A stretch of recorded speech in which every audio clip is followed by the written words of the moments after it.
السلام علیکم۔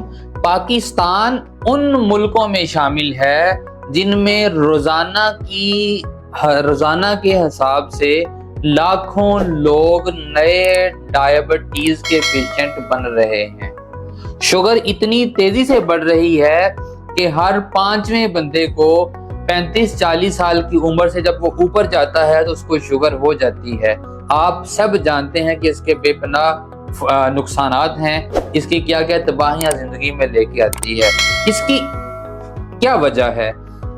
انتہائی گھٹیا قسم کی رف اور سنتھیٹک خوراک کا کثرت سے کھانا، بے انتہا سٹریس، پریشانی اور گھن چکر میں زندگی کا گزارنا، اور تیسری اور آخری چیز ایکسرسائز اور واک کو بالکل ترک کر دینا، کھایا پیا اور سو گئے۔